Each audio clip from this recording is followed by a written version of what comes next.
Okay, so welcome back. As I said, I've added some melodic parts to this track now so we can go through my kick drum tuning method. But first thing we've got to do is get the pattern out of Ultrabeat and into Logic so we can arrange it. So double click on Ultrabeat, come down to this little pattern button here, click and drag upwards, and I can drop it into the arrangement page. Very important I take off the sequencer so it doesn't play twice, otherwise it'll play in the arrange page and from the sequencer and we'll get double drums, which is not what we want. So now I'm going to press L on the keyboard just to loop that.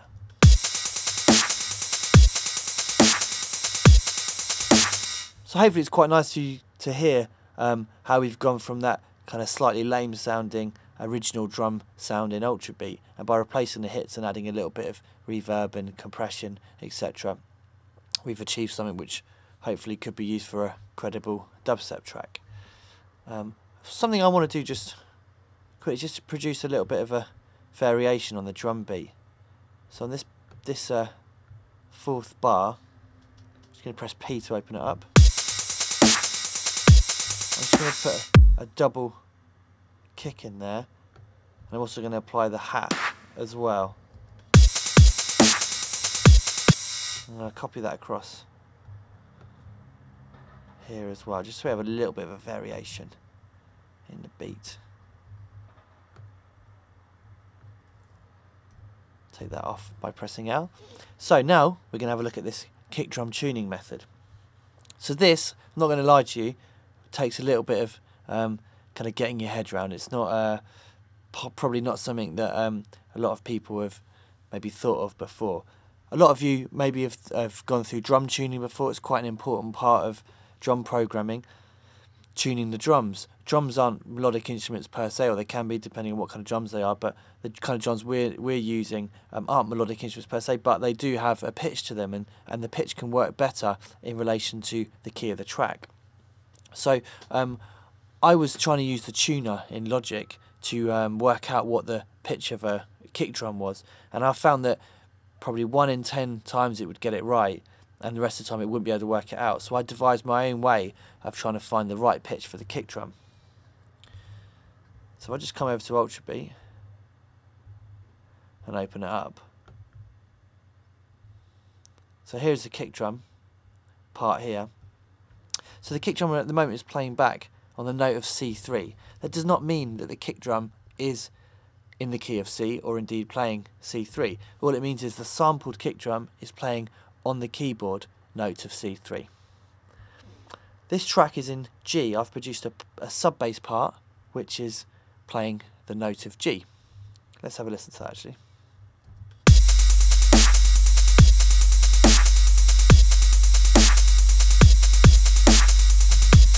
Okay, so what I want is the kick drum to really gel with that sub bass part. So the kick drum frequencies that it hits at are about 100 Hertz. And I have a frequency chart of where all the musical notes sit in Hertz. I've actually got it on my wall, but here's one grabbed off the internet. So this shows me where each note sits in Hertz. So as I said, the key of my track is G. So what I'm looking for is the nearest G to 100 Hertz, which is 98 Hertz. So remember 98 Hertz. So armed with that knowledge, I'll come back to Logic.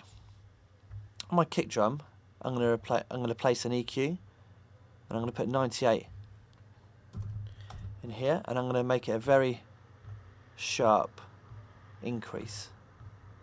So I'm increasing the note of G that exists in this kick drum. So what I then do is I play back the kick drum at different pitches. I try not to increase the range too high or too low, so maybe within about 2-3 semitones, because otherwise the kick will start to be too high or too low and it just won't be usable. So the idea being that by increasing the G in this kick drum, if I pitch it up and down and the level increases, I use a multimeter to judge the level, then that kick drum will be harmonically more in G at that pitch. So let me kind of demonstrate.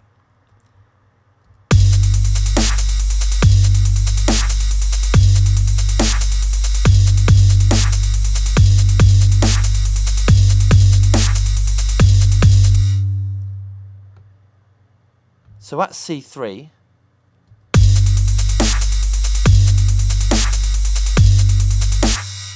with a big boost at G, the peak of my kick drum, which is peaking, but it would be because I've got a massive boost on it. This boost is not going to be on the kick drum at the end, by the way. Anyone screaming at the computer, it's not going to be that at the end. So the peak is 1.7. Let's try B2.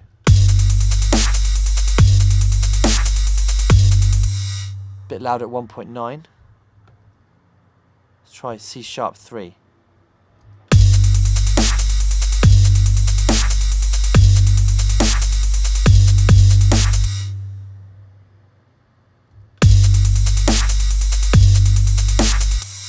That's peaking at 2. And at D3, that's peaking at 1.7.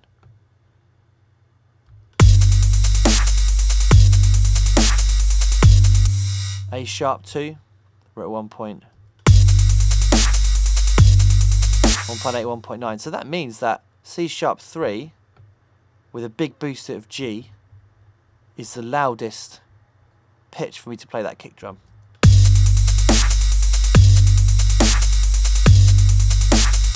So let me take this big increase of G off.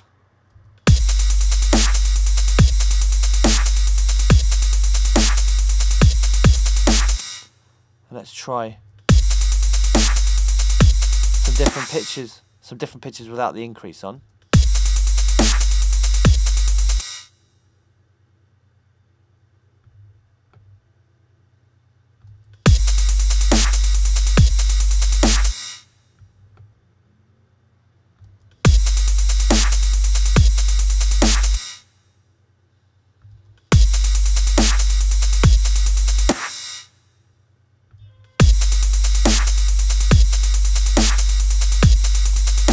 So again, I always judge with my ears, and for me the kick drum at C sharp 3 seems to gel the best with the bass.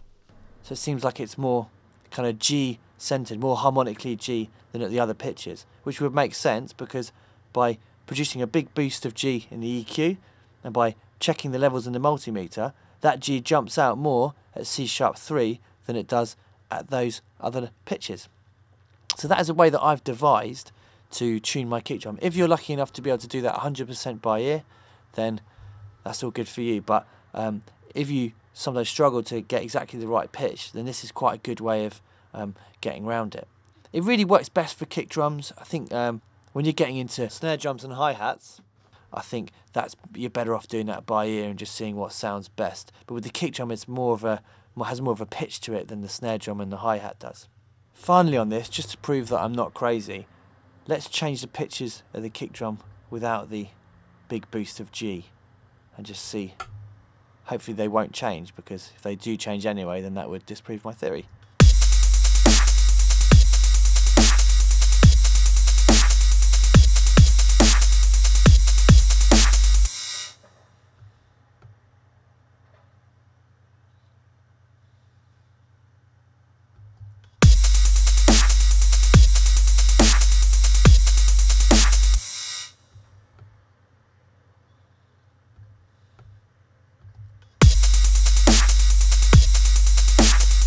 So you can see there's actually no difference in the peak level of these drums at these different pitches. The level difference is only evident when I've put in that big increase of G.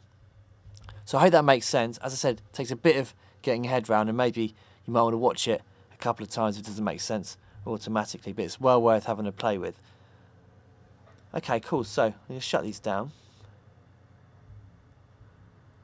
And I'm also going to just come onto my kick drum, and I'm just going to roll off a little bit of the low end, because I've got this big sub underneath, so I don't necessarily have to go down too low with the kick drum. So maybe from about 50 down.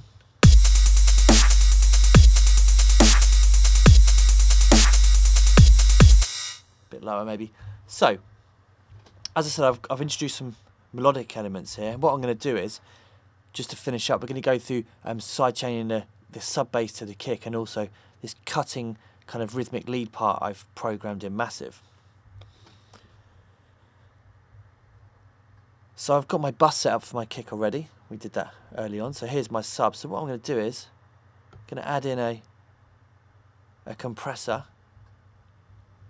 I'm going to put it in VCA mode, which I like for sidechaining because it's very responsive.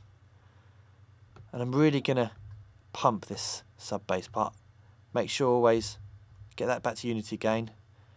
If anyone from Logic's watching, I wish these compressors would come on without 4 dB of gain all the time. Maybe in Logic 10. So,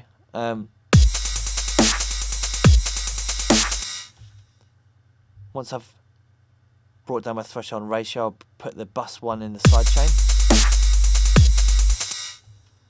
And now I've got this sub bass part pumping with the kick.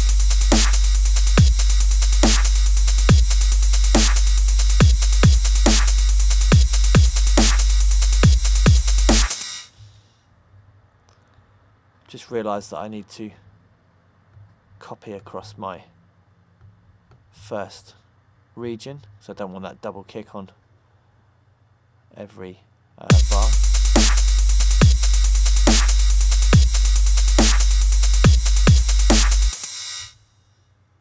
Okay, I'm actually going to push this a bit further. I want it to be really pumping. For attack, we want to be quite fast. And the release, we basically dial up to taste. So you want the release to suit the groove of the track.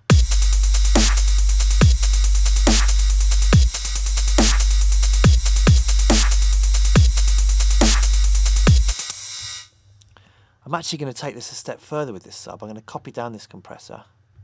I'm going to come over to my snare. And I'm going to send my snare to bus 9. Alt click again for unity gain. Double click.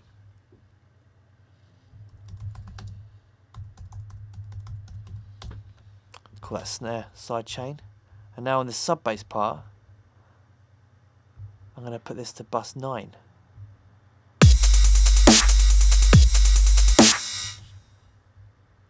Mute my bus, which I forgot to do there.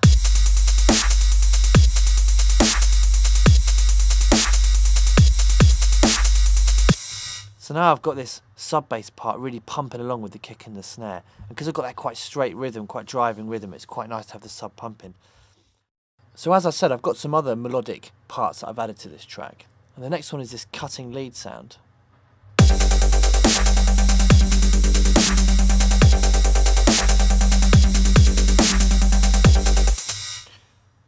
So what I'm going to do with that is I'm going to apply the same sidechain compression to the kick and the snare that I did with the sub bass part. I'm actually just going to copy them across. Just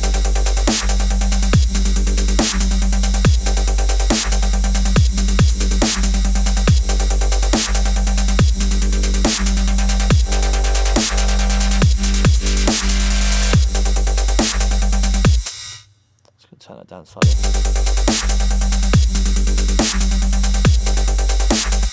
So now I've got the kick drum and the snare quite straight, and I've got the sub and this rhythmic part just pumping along with them, which gives me quite a nice kind of groove. Okay, so I've got these other sounds here. I've got a chord part, a little lead part, a little stabby sound and mass with some big reverb on it and some white noise. And I've got four of these little kind of atmospheres and reverse sounds as well to help kind of add to the groove. So shut down the mixer with X. Just going to take it off cycle. Turn to go back to the beginning. Let's have a listen.